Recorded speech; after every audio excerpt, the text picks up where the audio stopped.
Welcome to the Insider series. We look at what industry gatekeepers actually look for and why most artists get it wrong. This is no one you're going to want to miss. I'm sitting down with the incredible Daniel Scott, a former head of artist development who has spent years deciding which artists get opportunities. And this is going to be so key. He's worked with top industry professionals across the UK and US. He's a member of the UK and European Guide of Music Supervisors. And his job is literally to spot potential, choose what works, and understands what the industry actually pays attention to. And tonight, he's going to be breaking down exactly what separates artists who progress from the ones that stay stuck. So if you're serious about a music career, this is one of the sessions you're going to be glad you showed up to and ask. Now, Daniel, before we jump into it, you're going to give us a bit of a presentation. I've got a few questions I want to ask, and then we're just going to open up to all our incredible musicians tonight. So, Daniel, please take it away. Perfect. Well, thanks for having me, Josh. I'm flattered to be here. And hello, everyone. Thank you for coming. Let me just quickly share my screen and then we'll get rocking.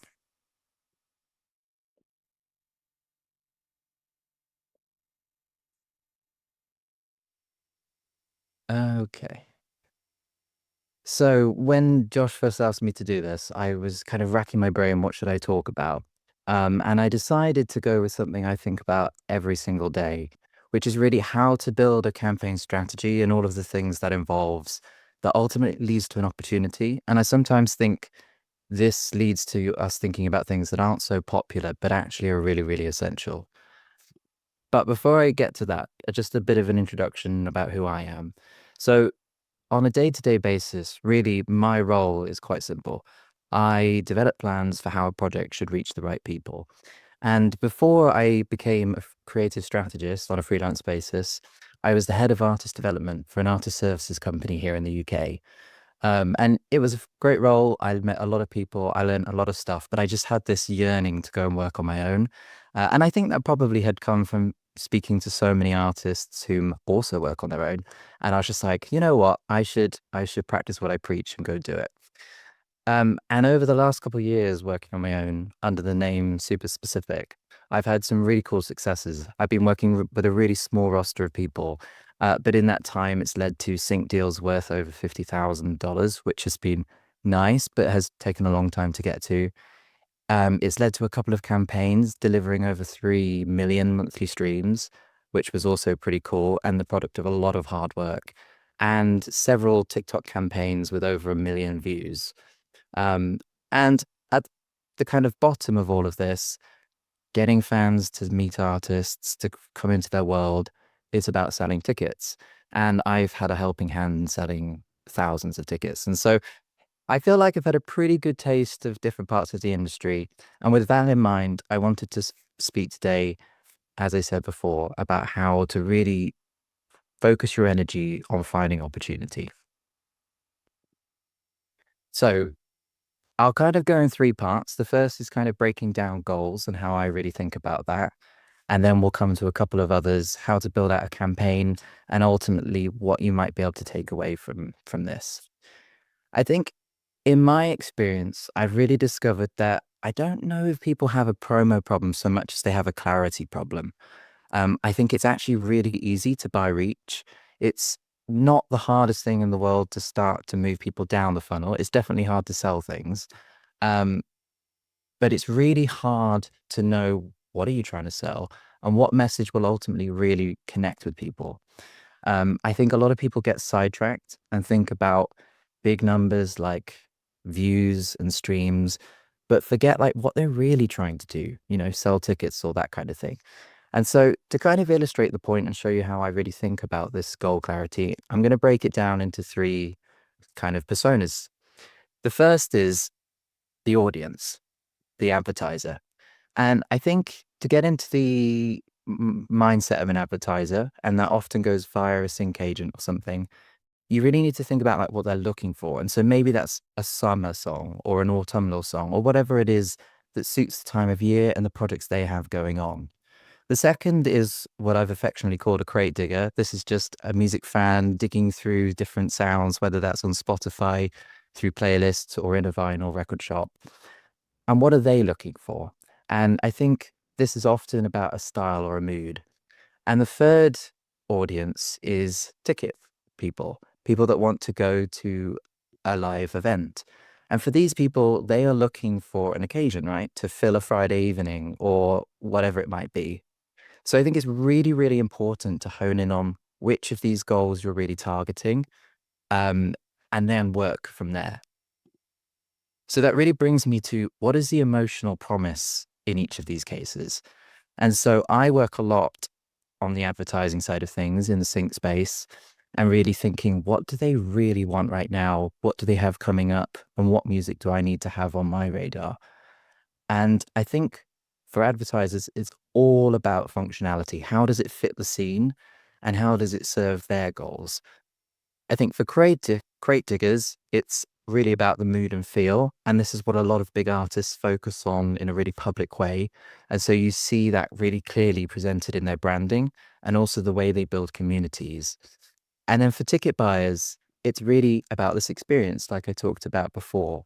And so it's really, really important to be clear on what that experience is. I don't think it's enough for it just to be a performance of your music. It has to go beyond that. It has to make people feel something like they're part of something or they're experiencing something new. I think the next step down through really getting some goal clarity is looking at other examples of what's working and what's not working. And I think people forget this all the time, but I found it to be really valuable. Looking at this and seeing, okay, is there actually demand for what I'm trying to do, where I'm trying to do it? So, live events, for example, if you're trying to put on a concert and you're in a really, really small town or a village and and there's like not a lot of search demand for, say, I don't know, punk rock or something, you're going to be setting yourself up for failure from the get-go. And so that's really, really important to think about. But then also, like, which platforms are actually enabling other artists to connect with the people they need to connect with and which aren't? And this is another issue I see all the time. People really spread themselves thin and try to be everywhere. But unless you have an enormous team, that's really, really hard to do. And then, as I already kind of alluded to, volume, just thinking like, can you get to the number of people you need to get to put on an event? And I'll touch on that a little bit more later on.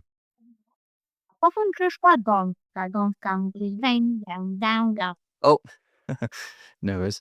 Um, and then this brings me to, okay, really trying to define what your idea of success is in each case. So I think in the advertiser pillar, as it were, I think it's really everything you do should be about supporting pitching. So if you're promoting yourself on Instagram or if you're sending emails, all of this should serve that image, and make you look like someone that knows what they're doing and that think people want to get involved with you. If it's a crate digger type person you're targeting, then one of your core goals is really going to be about repeat listening, getting people to listen certainly more than once, but many, many, many times and in many places and bring them really, really deep.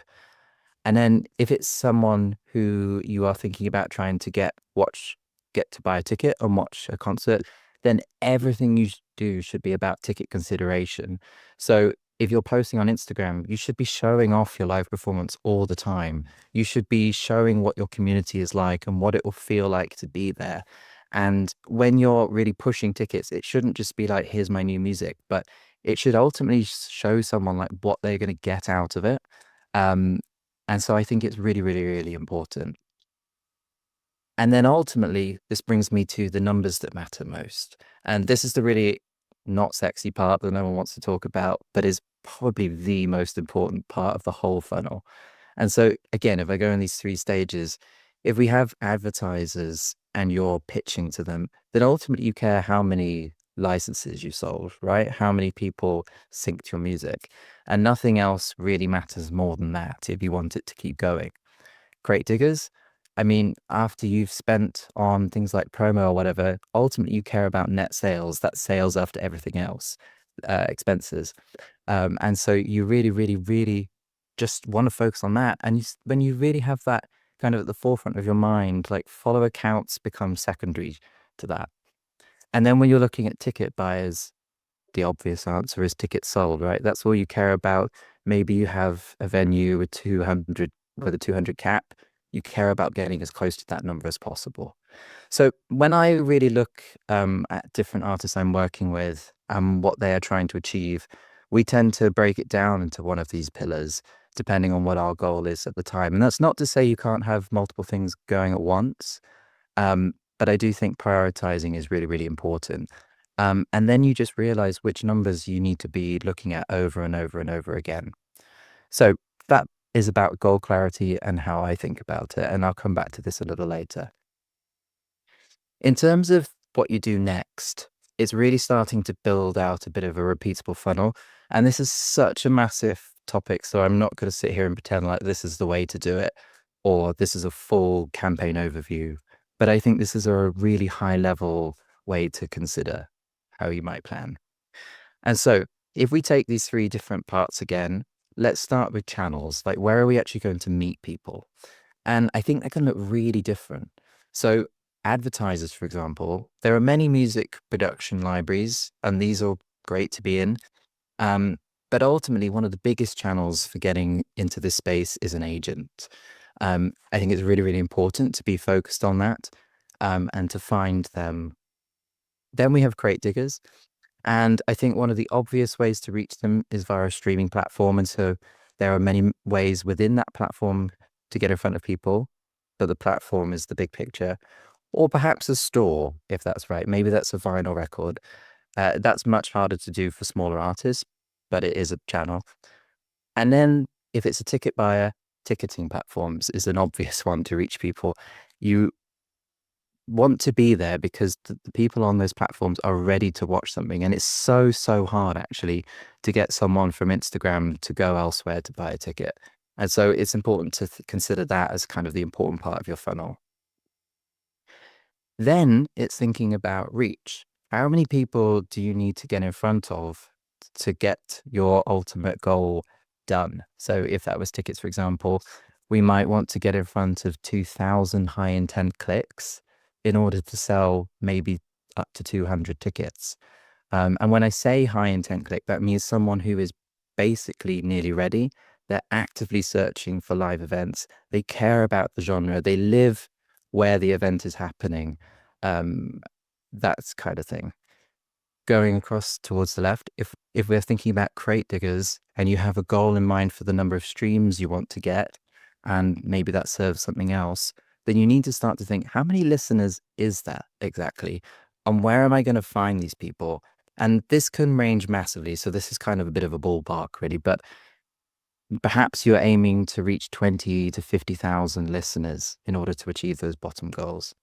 Or in the case of advertisers, quite honestly, you just need to reach out to a lot of agents and a lot of different people with briefs. So maybe that's 100 people. And that really gives you some clarity on, okay, maybe my Instagram account shouldn't be the number one priority. Sending emails to people who are connected should be. And so you see how this really starts to shape up your campaign promotion strategy. Then the budget.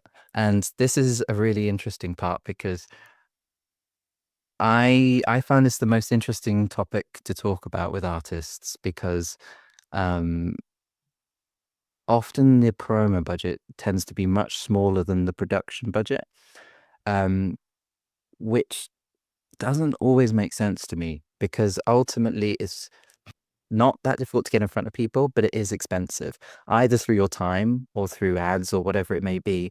And I mean, if you look at like an enormous example, any big blockbuster film has a ginormous marketing budget that is often bigger than the budget to make the film itself.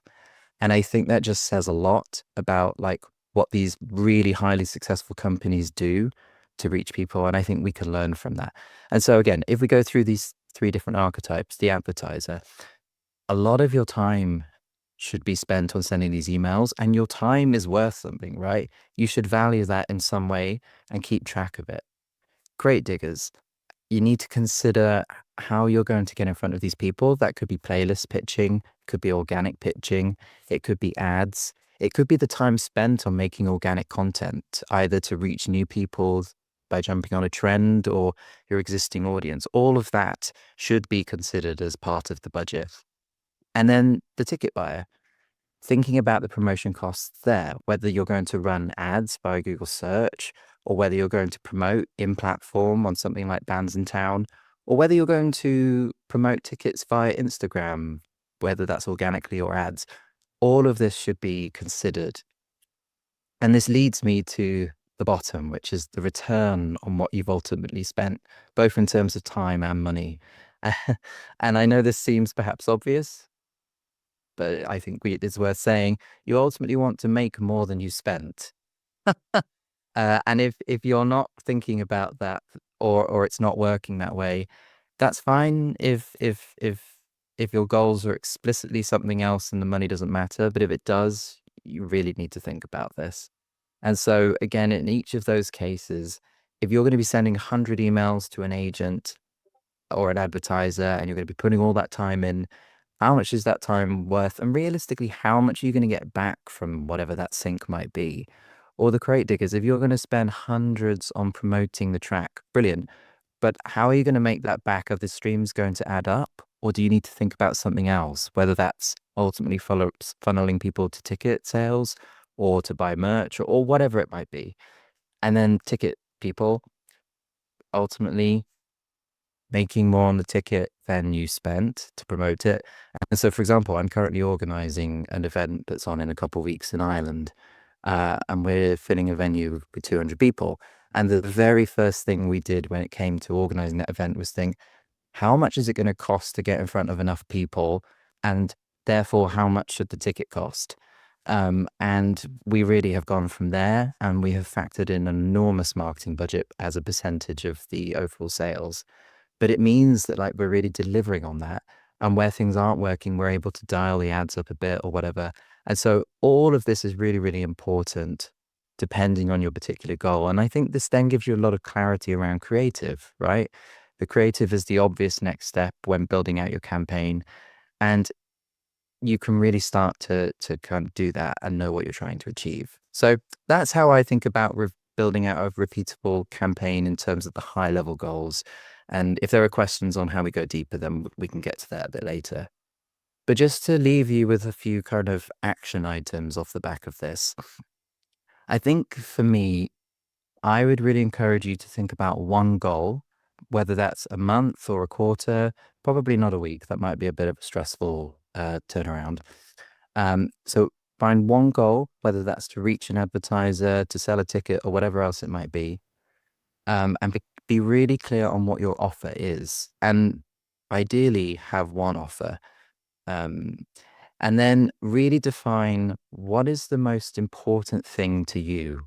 What is the number one stat you will look at? So maybe that is that you will look at monthly active listeners on Spotify, or maybe that is you will look at the number of people buying tickets via Eventbrite, whatever it may be, and have that as the very top stat. And that's not to say other stats are not important, and lots of the time, many other stats feed that, but just have that as a crystal clear goal, and a crystal clear stat. And then really think, what are the fewest number of actions you can take to deliver on that goal?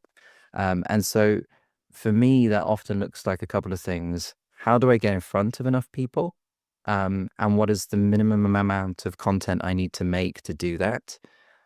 And how do I convert those people? How am I going to take them deeper without, sitting every night on a Instagram live and then being live everywhere and all the rest of it? Like, what is the minimum amount of things I can do and that I can do every week? Because it's super cliche to say, but consistency really is your best friend. If you can do something again and again and again for longer than anyone else, that is how you find success.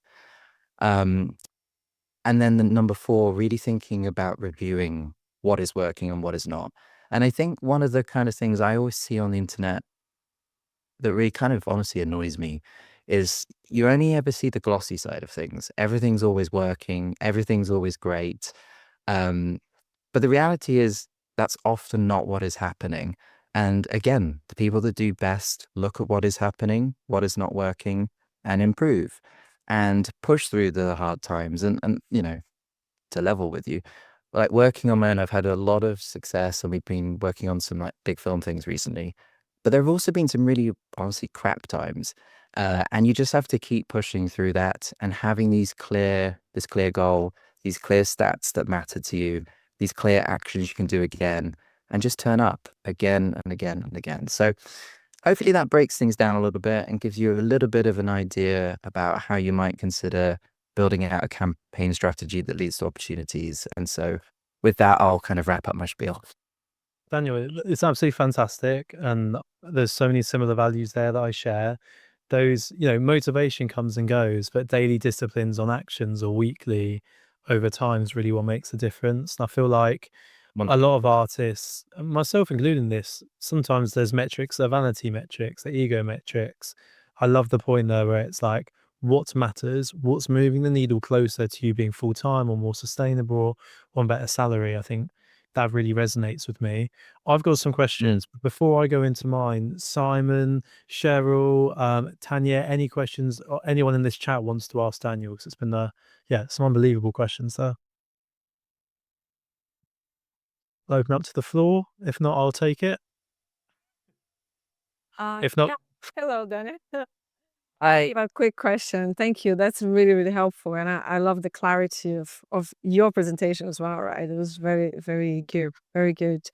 Um, I guess my question is when you talk about defining platforms, and I would classify nowadays I'm more focused on the thirds, the ticket buyers, right? So that's where I wanna be. And but to me it's like I'm trying to reconcile how do I get there with the minimal amount of actions, right? And my question is that are there specific platforms that you've seen that works best for that category? Yeah, okay. There are. I'm only speaking from personal experience, so this may not be true in every case. But for me and live events, I'm actually currently finding Google Ads to be my best friend. You're able to get in front of people in a highly targeted way. So by location, down to, how much people can afford, what have they searched for in the past. But the best part about that is that if you're targeting people by keyword searches, like they literally are typing in indie rock concert in Dublin or whatever, like that couldn't be a better person to get in front of, and it's worth the amount of money. And that in conjunction with having the brand elsewhere, so having Instagram and the first few videos you see are the live performance, and it's really obvious that an event's coming up. And there are a couple of articles about the artist, so there's some credibility. Like it's worth spending my money and going to this event on a Saturday night. Um, that for me is currently the best place. That might not be true for everyone, um, but yeah, that's a pretty good option. Does that answer the question? Yes, yes, it is. Thank you. And I'll just a secondary question. I know that Josh wants to ask something in terms of where I'm selling it. So there's Dice, there's Eventbrite. People go there? Because I usually go to Dice to check in London what is around me, right? But from your experience, have you seen, people going to Dice or Eventbrite mostly for music concerts? Yeah, 100%. I mean, yeah, those platforms are massive for a reason. I think the reason I like Google at the moment, and I use those other platforms because you have to send people somewhere. So, for example, in this in the case of the event I'm thinking about next month, people are going to Eventbrite. But Dice is great, whatever. And actually, Bands in Town has some pretty good in-platform features to promote an event and get in front of people that are interested. But the reason I like Google Ads as kind of that top thing is I have so much control and power over who I'm getting in front of. Um, so yeah, I mean, any platform is great. Just think about that number one thing that I was talking about, and like, how do I get in front of enough people to sell whatever I'm trying to sell? great, great questions. Daniel, my question is, what are the biggest mistakes you see artists make over and over again? What's holding them back that they don't even realize sometimes?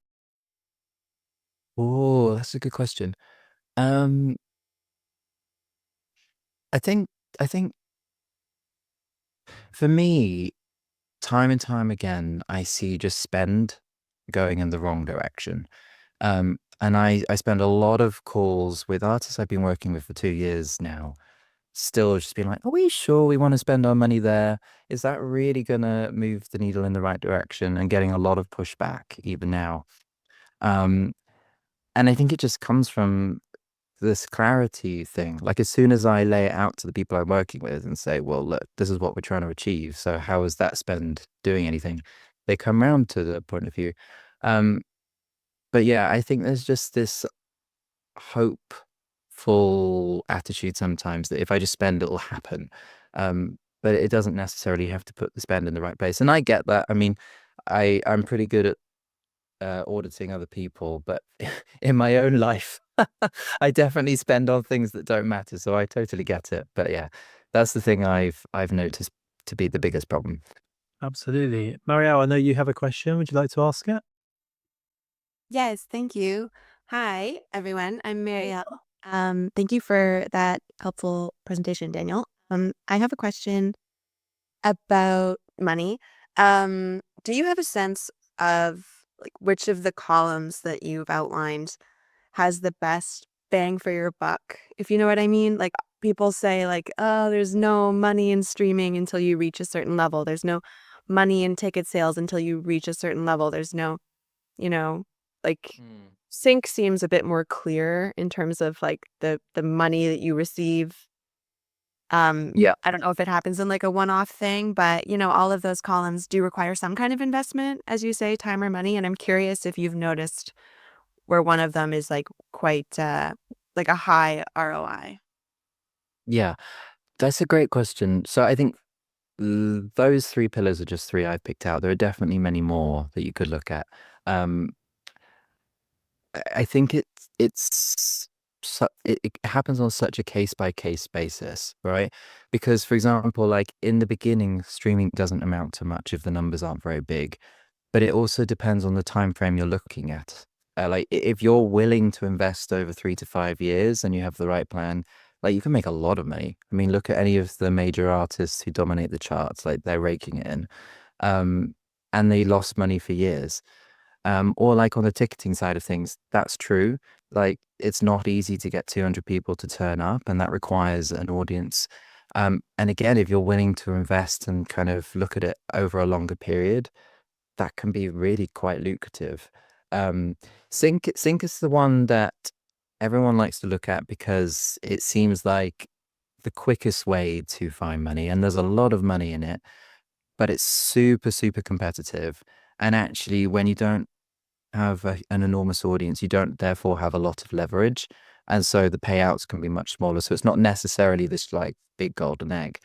So I guess the simple answer is you just really have to think like, where am I going to get money from and how long is it going to take? And then kind of direct your energy. But I don't think there's like a golden ticket thing I can say. I'm sorry. Fine. Oh, that's okay. Incredible. Well, guys, this has shown all of us what it actually takes. Daniel's given you the insider mechanics on industry, what they're looking for, why artists get opportunities, how sync works, and how to develop properly, and the mistakes that all of us make as artists. So, thank you so much. You've saved yourself years of guessing. Rewatch it, take notes, apply for it. I really hope this helped. Share it with another artist who needs to hear it. This has been the Insider series. Can we all give Daniel a massive thanks for giving up his time today? Thank you so much, Daniel. We really appreciate it. Thank you all for coming. Guys, have an incredible night, and thank you, Daniel. Thank you. See you all. Bye.